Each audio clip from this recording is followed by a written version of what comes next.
The next set of videos goes with section 4-5 in your textbook, Right Triangle Congruence.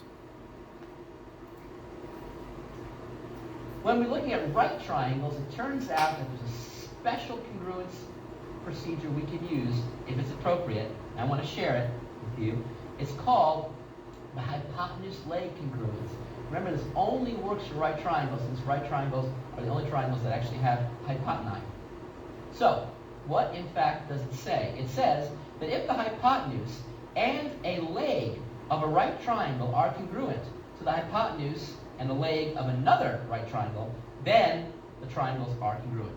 So, if I have hypoteni congruent and a leg congruent, and that automatically gives me the triangles are congruent. So all I need is the hypotenuse of one being congruent to the hypotenuse of the other, and one leg being congruent to the other leg of another one. Bang! I know by hypotenuse leg congruence, these two right triangles are congruent. Hypotenuse leg. Let's take a look at some examples and see if we can produce some congruent triangles or not.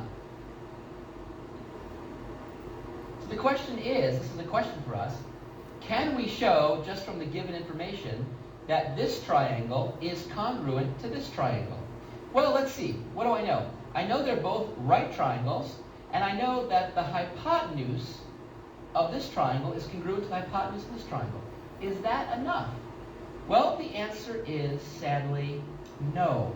It's not enough, because I don't know anything about the legs. So in fact, this is not enough information for me to conclude that these two triangles are in fact congruent.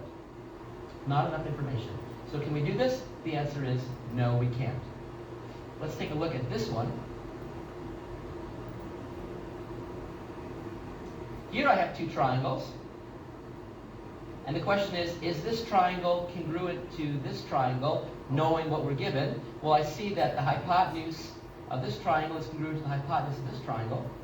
And I see that since this is a 90-degree angle, and this is a straight line, the sum of the entire this plus that has to equal 180. This is 90 degrees as well. And I also know that by the reflexive property, AC is congruent to itself. So notice here I have hypotenuse leg of a right triangle being congruent to hypotenuse leg of another right triangle. Therefore, by hypotenuse leg congruence, I know these triangles are in fact congruent, and we just proved it using hypotenuse leg.